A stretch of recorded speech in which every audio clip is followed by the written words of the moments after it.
Assalamualaikum warahmatullahi wabarakatuh. Selamat pagi semuanya. Alhamdulillah kita sudah bertemu di pertemuan yang ke-14 ya. Di pertemuan yang ke-14 ini kita lanjutkan kembali materi kita yaitu mengenai trigonometri ya. Trigonometri untuk kali ini kita akan bahas koordinat kartesius dan koordinat kutub ya. Seperti apakah koordinat kartesius, seperti apakah koordinat kutub, itu akan kita bahas setelah intermezzo, ya. Oke. Di sini Bapak sudah membuka suatu jurnal yaitu yang berdasarkan dari ifore.id. Itu di sini ada sub mengenai penerapan koordinat polar dalam kehidupan sehari-hari. Oh iya, koordinat polar itu kalau di materi kita bisa disebut dengan koordinat kutub. Ya, jadi koordinat kutub itu bisa diganti dengan koordinat polar. Ya, di sini penerapannya itu adalah dibuat suatu karya seni. Ya, di sini karya seninya berupa hiasan. Itu seperti ini. Ini di dalam matematika disebut kardioid. Nah, kardioid itu sebenarnya bentuknya seperti ini. Nah, yang merah ini dinamakan kardioid. Dia seperti lingkaran tapi bukan lingkaran. Nah, jadi seperti ini.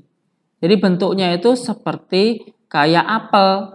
Nah, ini yang merah ada yang merah, hijau, biru sama kuning. Ini hanya sebagai penanda kalau yang warna merah itu fungsinya rumusnya itu seperti ini, yang hijau seperti ini dan seterusnya.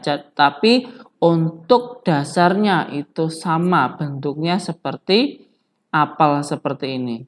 Ya. Nah, berdasarkan ini tadi satu bentuk kardioid itu bisa dibuat suatu karya seni seperti ini. Cantik sekali ini, ya. Kalau kalian ingin membuatnya, di sini ada langkah-langkah dalam pembuatan karya seni kardioid. Ya, silakan dicoba. Oke, boleh kok dicoba. Ya, oke tadi penerapan salah satu bentuk kardioid dalam kehidupan sehari-hari. Kardioid itu berarti suatu koordinat polar.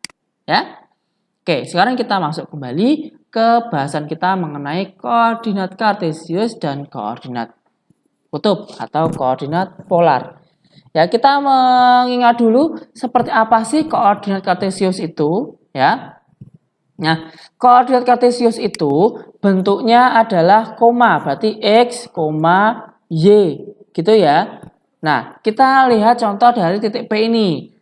X-nya di berapa? 2, berarti 2, koma, kemudian di Y berapa? 4. 2,4. Berarti P2,4 itu dibaca 2 satuan ke kanan karena 2-nya itu positif ya.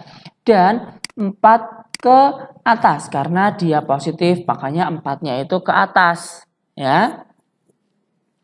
Kalau Q coba kita lihat, X-nya di berapa ini? Min 5. Kemudian ke atasnya Y-nya berapa? 5.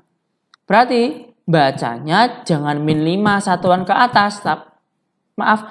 Jadi karena min 5 kemudian dia X berarti dibaca 5 satuan ke kiri. Nah, jadi kalau X-nya min itu berarti dia ke kiri ya. Dan 5 satuan ke atas. Ke atas berarti penanda untuk Y-nya berarti positif ya. Kalau ke kiri penanda X-nya negatif ya. Kalau R coba X-nya berapa ini? Min 5. Y-nya min 3. Oh, berarti bacanya 5 satuan ke kiri karena X-nya negatif dan 3 satuan ke bawah karena Y-nya negatif. Silakan ditulis perkataan saya tadi ya. S itu 3, min 2. Tulis ini.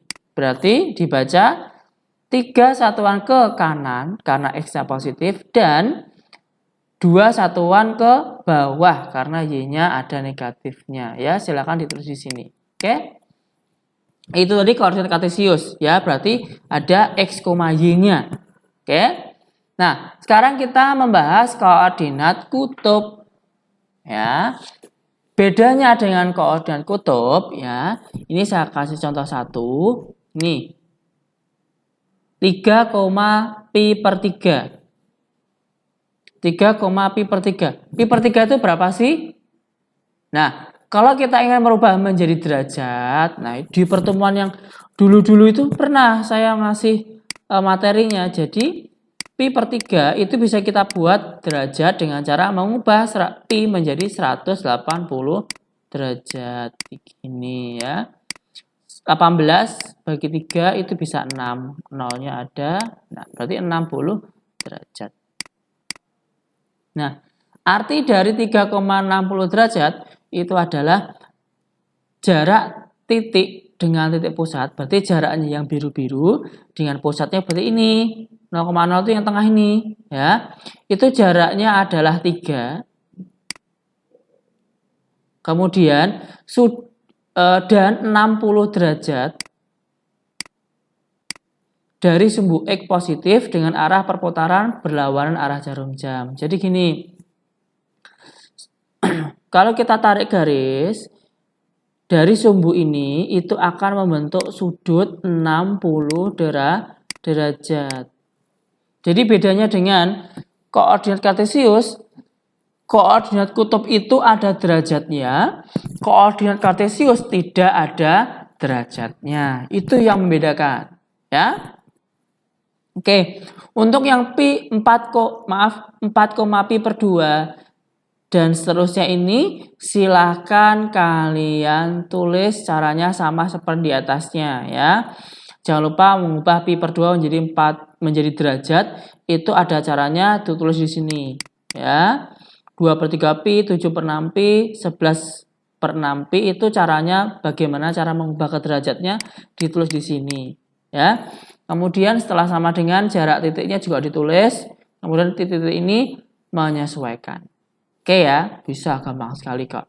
Nah, sekarang Bapak akan membahas mengenai hubungan koordinat kartesius dan koordinat kutub. Ada hubungannya mereka berdua, ya.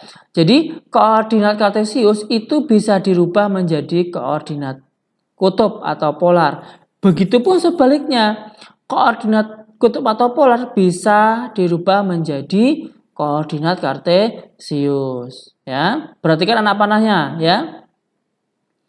Pertama, misalkan dipunyai koordinat kartesius, itu ada x, y. Kalau kita ingin mengubah menjadi koordinat kutub atau polar, itu berarti pakai rumus R sama dengan akar dari x kuadrat plus y kuadrat. Kemudian untuk sudutnya kita lihat dari tan alfa sama dengan y per x. Kemudian hasilnya R, alfa. R tadi itu adalah jaraknya tadi, ya. R itu adalah jarak dari titik ke titik pusat. Kemudian alfa itu adalah sudut yang terbentuk oleh sumbu X dengan jaraknya tadi. Ya. Kemudian kalau dari koordinat kutub ke koordinat kartesius berarti kan dipunyai R, alfa, ya kan? Nah, bisa menggunakan rumus X sama dengan R cos alfa, Y sama dengan R sin alfa, akan ketemu X, Y-nya. Itu dari segi rumus, ya. Sekarang kita latihan soal. Oke? Contoh nomor 1. Nyatakan koordinat polar berikut menjadi koordinat kartesius. Ya. Karena ada derajatnya berarti dia polar. Polar itu berarti R, alfa. R itu yang depan, alfa yang belakang. Berarti R-nya adalah 8. Ya, alfanya adalah 150 derajat. Oke, sampai sini paham kan? Gampang sekali. Sekarang kita tinggal menghitung X-nya berapa, Y-nya berapa, ya, menggunakan rumus yang ada di atas. Nah,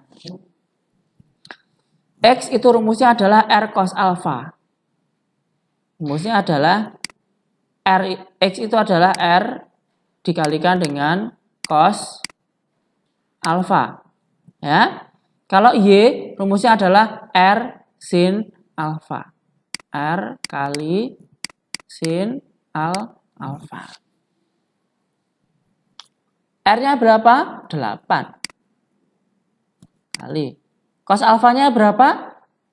Ya, tulis dulu. Cos 150 derajat. Berarti 8 kali. Nah, cos 150